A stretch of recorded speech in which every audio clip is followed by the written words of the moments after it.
డబ్బు, అనారోగ్యం, ఉద్యోగం, వ్యాపారం, అప్పులతో బాధపడుతున్నారా? మీకోసమే లాంచ్ యువర్ ఫ్యూచర్ ప్రోగ్రామ్. నమస్తే రమ్మగారు. నమస్తే జయ. రమ్మగారు, మంచి స్టోరీ ఏదైనా చెప్తారా? పాత రోజులు రాజుల గారి నాటి కథ ఒకటి చెప్తాం. ఓకే. ఈ రాజుల కాలంలో ఏదైనా క్రైసిస్ ఇబ్బంది వస్తే ఇప్పట్లాగా పెద్దవాళ్ళు చెప్తే తర్వాత ఎన్నో గ్రూపులు దాటాక డిపార్ట్మెంట్లని దాటాక చివరి వాడు వెళ్ళి ఎంక్వైరీ చేసుకొస్తాడు కదా. ఇప్పుడు ఇదివరకు రాజులు స్వయంగా రంగంలోకి దిగేవాళ్ళు. మనం పాత మన జానపద సినిమాలు చూస్తే నగరంలో దొంగతనాలు అవుతున్నాయంటే రాజుగారు వెళ్ళిపోతాడు పైనుంచి కిందకు ఒక దూకు దూకేస్తాడు. అక్కడి నుంచి గుర్రం వేసుకుని తిరగటం మొదలెడతాడు. మనం అక్బర్ బీర్బల్ కథల్లో, తర్వాత ఏమో మన రాయల కథలు, గజపతుల నాటి కథలు, వాటన్నిట్లలో కూడా రాజులు మారువేషం వేసుకుని ప్రయాణం చేయటం, ప్రపంచ వింతలు తెలుసుకోవడానికి ప్రయాణం చేయటం, మారువేషం. ఇక్కడి నుంచి విక్రమార్కుడు 6 నెలలు తిరిగేవాడట. విక్రమార్కుడు కథ చెప్పుకున్నాం కదా మనం. సంవత్సరంలో 6 నెలలు దేశాటం చేస్తాడు, 6 నెలలే రాజ్యపాలన చేసేవాడు ఆయన. దానికి ఒక చిన్న పాయింట్ కూడా చెప్తారు. విక్రమార్కుడికి 1000 సంవత్సరాలు బతికే అవకాశాన్ని ఇచ్చింది అమ్మ కాళికాదేవి. ఇస్తే భట్టికి 2000 సంవత్సరాలు ఇచ్చిందిట. అప్పుడు విక్రమార్కుడు భట్టి మాట్లాడుకున్నారు. 1000 సంవత్సరాలు రాజ్యపాలన విక్రమార్కుడు చేస్తాడు, 2000 సంవత్సరాలు భట్టి బతుకుతాడు.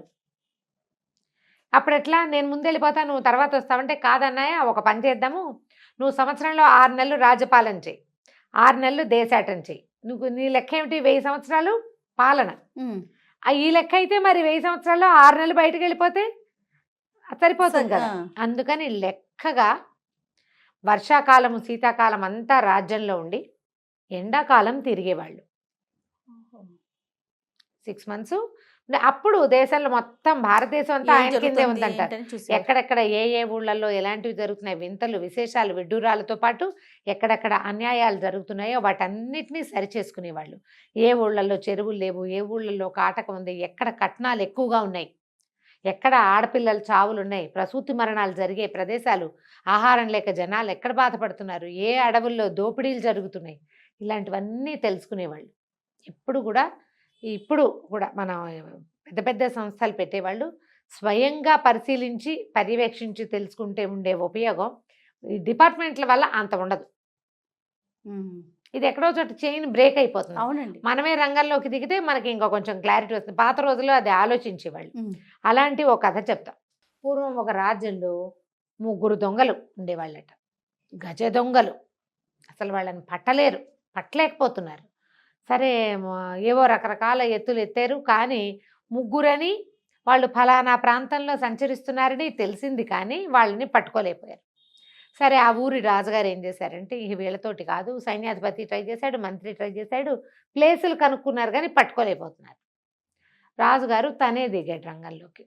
కొద్ది రోజులు తిరిగి ప్రతి రాత్రి అర్ధరాత్రి దాకా తిరిగేవాడు. చీకటి పడిన దగ్గర నుంచి బయటకు వచ్చేసి బాగా నిద్ర వచ్చేదాకా తిరిగేవాడు.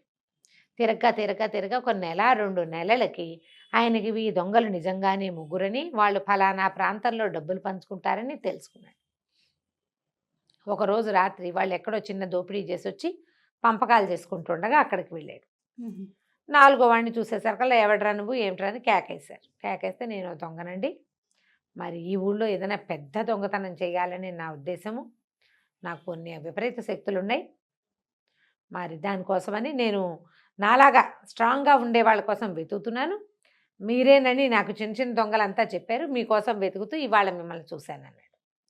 అన్నాక, సరే ఏం శక్తి ఉంది నీకేం శక్తి ఉందంటే, ముందు మీ దగ్గర ఉండే శక్తులు ఏమిటి, మీరు ఈ రాజ్యాన్ని ఎట్లా ఏడ్పించుకోగలుగుతున్నారు అని అడిగాడు. అడిగితే వాళ్ళు ఏమన్నారు, నవ్వుతూ ఏదో తింటున్నారు ఆహారం, ఇతను కూడా కాస్త ఏదో పెట్టారు. మొదటి వాడు చెప్పాడు, మొదటి దొంగ, నేను ఎంత లావు తాళాన్నైనా పూచిక పుల్లు ఇస్తే చాలు, దాంతో తిప్పి తీసేస్తా. శాస్త్రానికి చెప్పాడు మాటకి. పూచిక పుల్ల కాదు, ఓ చిన్న ఇనప సూదితోటో ఒక తలపిన్నుతోటో ఎలాంటి తాళాన్నైనా తీసేయగలరు. బాగుంది.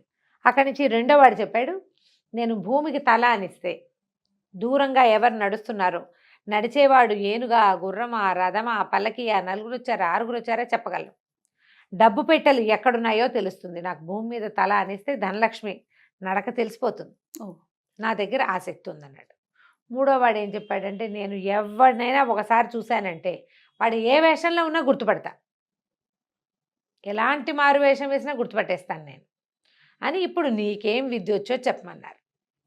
రాజుగారు ఆలోచించాడు, ఇట్లాంటి వ్యవహారాలు ఏంటి మన దగ్గర, మనకేదో కత్తిపటము డాలు తీయటము వచ్చు, అవి ఎట్లా చెప్తాం? దొంగలకు కావాల్సినవి కత్తిడాలు వ్యవహారాలు కాదు. ఈయనకి రాజ్యాంగం తెలుసు. రాజ్యాంగం తెలుసు అంటే రాజు అని ప్రూవ్ అయిపోతాడు. బాగా ఆలోచించి, నాకు దగ్గర 2 శక్తులు ఉన్నాయి. ఒకటి, నేను బొటనవేలు కిందకి తిప్పాను అనుకో, ఎవరికైనా మరణం వచ్చేస్తుంది. ఒకరిని చూసి చేయి కిందకి తిప్పితే మరణం వస్తుంది. అదే నేను కుడి బొటనవేలు చూపుడు వేలు పైకి ఎత్తితే ఎలాంటివైనా వాడికైనా మరణం ఆగిపోతుంది అని చెప్పాడు. వాళ్ళకి సరే ఆశ్చర్యం వేసింది, మన దగ్గర విచిత్రాలు ఉన్నాయి, అలాగే వీడి దగ్గర కూడా విచిత్రం ఉంది. సరే ఇట్లా 2-3 రోజులు స్నేహం చేశాక, నువ్వు ఏమైనా చూసుకొచ్చావా, ఏం చూసుకొచ్చావో అని అడిగాడు. అడిగితే ఏం చెప్పాడంటే, మనం రాజుగారి కోటలోకి వెళ్దాం, కోశాగారంలోకి వెళ్ళిపోదాం, చాలా ఈజీ. ఎవడైనా మనకి ఎదురుస్తే ఏముంది, మన దగ్గర శక్తి ఉంది, ఇలా అంటే అయిపోతాడు, అదే కదా. సరే వీడున్నాడు కదా అన్న ధైర్యంతో వాళ్ళు 3, ఇతను 4 కలిసి వెళ్ళారు. రాజుగారు వెళ్ళిపోయారు. వెళ్ళిపోయేసరికి అలా ఈ లోపలికి వెళ్ళారు. ఎలా వెళ్ళాలో ఈజీ దారి చూసుకున్నారు. లోపలికి వెళ్ళాక ఈ 2వ వాడు ఉన్నాడు కదా, వాడి నేల మీద తల నుంచి అది చూసి కోశాగారం ఏ వైపు ఉంది. రాజుకి కూడా ప్రత్యేకంగా కోశాగారంలో డబ్బు ఎక్కడ ఉంటుందో తెలియదు, అంత వివరం తెలీదు. కోశాగారం అని తెలుసు అంతే. కోశాగారం ఈ వైపు ఉంది, డబ్బు అక్కడ ఉంది అని చెప్పాడు. కోశాగారంలో ఏం చేస్తారు, నగలు, నాణ్యాలు, పురాతన కాలపు జవహరీలు, వీళ్ళ దగ్గర సర్ప్లస్ క్యాష్ అంటే ఎక్సెస్ క్యాష్ ఉంటే అదంతా మూటలు కట్టి ఒక చోట పెడతారు. అక్కడ ధనలక్ష్మి నడుస్తూ ఉంటుంది, గజ్జల చప్పుడు వస్తుందని చెప్తారు, మనకు వినపడదు. అప్పట్లో కాయిన్స్ కదా, ఆ సంచులు కదిలి శబ్దం వచ్చేదో ఏమో మరి. సరే ఆ వైపుకి 4 దారి తీశారు. కొన్ని మెట్లెక్కి దిగి వెళ్ళారు. అదే కోశాగారం అని మధ్యలో వాడు చెప్పాడు 2వ వాడు. దానికి ఇలా తాళం వేస్తుంది. వీడేం చేశాడు, పెద్దవాడు ఉన్నాడుగా, ఏ తాళాన్నైనా తీసేసేవాడు, ఒక దబ్బనం పెట్టి పొడిచి తాళం తీసాడు. తీసాక 4 లోపలికి వెళ్ళిపోయారు. లోపలికి వెళ్ళి మూటలు కట్టేశారు చకచక. అది కొంచెం మంచి నిశిరాత్రి, అమావాస్య నాడు. వీళ్ళు 4 లోపలికి వెళ్ళంగానే వాళ్ళు మూటలు కట్టుకుంటున్న సందట్లో రాజుగారు బయటకు వచ్చేసాడు. వచ్చేసి భటులకి ఒక విజిల్ తోటి సంకేతం చేసి, ఈ 3 దొంగలు లోపల ఉన్నారని చెప్పాడు. 3 పట్టేశారు. పట్టేసేసి పట్టుకొచ్చేసారు. వాళ్ళు మన 3 ఉన్నాం, 4వ వాడు ఏడి అని ఆలోచించారు. 4వ వాడు ఏడి, వాడు ఎక్కడైనా ఉన్నాడేమో అని వాళ్ళని బయటికి తీసుకెళ్తున్నప్పుడు అన్ని పక్కల వెతికారు, వాడు ఎక్కడా కనపడలేదు. వాడిని ముందే పట్టేశారేమో, ఒకవేళ కారాగారంలో ఉంటాడని చూశారు, అక్కడ వాడు లేడు, 4వ వాడు లేడు. అక్కడి నుంచి మర్నాడు పొద్దున సభలో ప్రవేశపెట్టారు. మీరు ఈ దొంగతనాలు చేశారా, అదా ఇదా అని న్యాయమూర్తులు వాళ్ళు వీళ్ళు ప్రశ్నించారు. వీళ్ళు ఫలానా దొంగతనం మేమే చేసాం, ఫలానాది మేమే చేసాం, ఇక్కడికి మేమే వచ్చాం, ఇవన్నీ చెప్పారు. అయితే రాజుగారు ఏం మాట్లాడలే, సింహాసనం మీద కూర్చున్నాడు, ఆయన ఏం మాట్లాడాల. సైన్యాధిపతే ప్రశ్నిస్తున్నాడు, మంత్రి గారు మాట్లాడుతున్నాడు, మధ్యలో న్యాయాధికారులు చెప్తున్నారు. సరే వీళ్ళు 3 శిక్షలు ప్రూవ్ అయిపోయినాయి, 3 అపరాధాలు ప్రూవ్ అయిపోయినాయి. ప్రతి వాళ్ళు చెప్పారు, ఆ శెట్టి గారి ఇంట్లో ఇన్ని లక్షలు పోయినాయి, మేమే తీసాం, వీళ్ళ ఇంట్లో అదేదో పోయింది, వాళ్ళ గుర్రాలు పోయాయి, మేము ఒప్పుకున్నారు. మరి ఇంకేం చేస్తారు, ఒప్పుకోక తప్పదు. రాజు దగ్గరికి వెళ్ళాక ఒప్పుకోకపోతే చావగొట్టి చెవులు మూస్తారు. ఇప్పటి సిస్టమ్ కాదు, అప్పుడు సిస్టమ్ వేరు కదా, ఒకటేసారి అయిపోయేవి. ఇప్పుడు ఇక్కడ ఒప్పుకుని అక్కడ ఒప్పుకోకుండా అక్కడ వేరే వేషం వేయడానికి, గుండె పడడానికి ఇప్పుడు బోల్డ్ వచ్చినాయి అవకాశాలు. అవునండి, రాజుల ఎదురుకుండా అది కుదరదు, చంపేస్తారు ముందు. అన్నీ ఒప్పుకున్నారు. అయితే సరే రాజుగారు ఏం వేస్తారు, ఏం వేయాలి శిక్ష అంటే, న్యాయాధికారి వీళ్ళకు మరణశిక్షే, ఏమంటారు ప్రభు అంటే, రాజుగారు ఇలా అన్నాడు, వేసేయండి అని. ఆ చెయ్యి ఎత్తినప్పుడు చూసేసాడు ఈ 3వ వాడు, చూసేసి గుర్తుపట్టేశాడు. వాళ్ళకి తెలిసిపోయింది. సరే అక్కడి నుంచి 3 తీసుకుపోయారు. మర్నాడు శిక్ష అన్నారు, రేపొద్దున వీళ్ళకి మరణశిక్ష విధిస్తారు. దొంగతనాలు చేసిన వాళ్ళకి ఈ శిక్ష ఏందని తెలియటం కోసం మధ్యస్థానానికి ఎక్కడికో తీసుకెళ్ళొద్దు, బహిరంగంగానే వీళ్ళ శిక్షని అమలు చేయాలని న్యాయమూర్తి చెప్పాడన్నమాట. దొంగలకి ఇదే శిక్ష, ఇంకొకరు చేయకుండా. ఎందుకంటే పరుల ధనం అంటే వాడి కష్టార్జితం, వాడి చెమట, వాడి నెత్తురు, అది అపహరించడం అంటే వాడిని చంపేయటమే. ఈ రకంగా వీళ్ళు ఎంతమంది హత్యలకు పాల్పడ్డట్టు, అవునా కదా కదా. వాడి కష్టార్జితాన్ని తీసుకునే హక్కు ఇంకొకటికి ఎలా ఉంటుంది, నువ్వు కూడా కష్టపడి పని చేసుకోవాలి. అక్కడి నుంచి ఏమైంది, మర్నాడు పొద్దున బహిరంగంగానే వీళ్ళని మరణశిక్ష విధించడానికి తీసుకొచ్చారు. అప్పుడు ఏముంది, ఇట్లా రౌండ్గా ఉండి అందులో తలబెట్టించి కొట్టేవాళ్ళు. వీళ్ళు ఏమన్నారు, ఈ సైన్యాధిపతి వచ్చాడు, మంత్రి గారు వచ్చాడు, రాజు రాల, ఆఖరి కోరిక ఏదైనా ఉందా, చంపేసే ముందు అడగాలి. కారాగారంలో ఉన్నవాడికి ఆఖరి కోరికలు ఉండవు, వాడు అక్కడే పడి ఉంటాడు. చంపేసేటప్పుడు మరి ఆఖరి కోరిక తీర్చద్దు. ముద్దాయి యొక్క ఆఖరి కోరిక ఏంటంటే, ఈ మూడో వాడు అన్నాడు, మహారాజుని చూసి మాట్లాడాలి అని అడిగాడు. ఆయనతో ఒక ప్రశ్న ఉంది ఆయన్ని అడగటానికి. ఆ ఒక్క ప్రశ్న సమాధానం వచ్చేస్తే రాజు వచ్చి స్వయంగా చెప్తే మా కోరిక తీరిపోతుంది, మేము రెడీగా వీటిలలో మెడకాయలు పెట్టేసి కోయించేసుకుంటామన్నారు. బాగానే ఉంది. ఈ వార్త వెంటనే మంత్రి గారు తీసుకుపోయి రాజుకు చెప్పాడు. వాళ్ళు మిమ్మల్ని చూడాలంటున్నారు, ఇట్లా అడుగుతున్నారు అని. సరే రాజుగారు వెళ్ళాడు. ఈ మూడో వాడు అన్నాడు, ప్రభు మరి మీరు చాలా గొప్పవారు, మీ రాజ్యంలో మేము ఇంత పని చేయటం చాలా పొరపాటు. మీరు మా ముగ్గురు శక్తులు చూశారు. మొదటివాడు తాళం తీయగలడు, రెండోవాడు శబ్దం వినగలడు, మూడోవాడినైనా నేను మారువేషంలో ఉన్న వాళ్ళని గుర్తుపట్టగలను కదా. మీ శక్తులు మాత్రం మేము ఒకటే చూసాం, రెండోది చూడలేదు.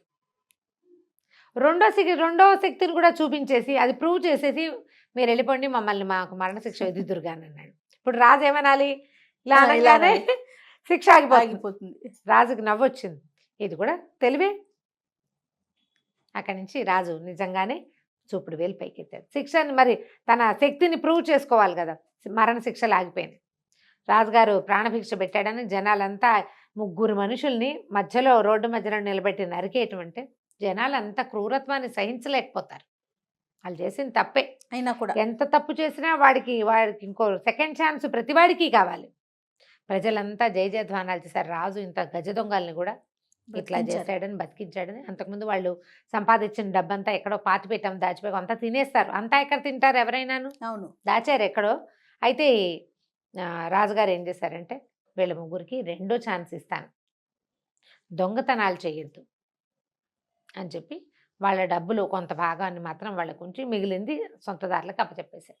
ఆ తర్వాత వాళ్ళ ముగ్గురు రాజ్యానికి వినయ విధేయతలతోటి ప్రవర్తిస్తూ చక్కగా ఉన్నారు.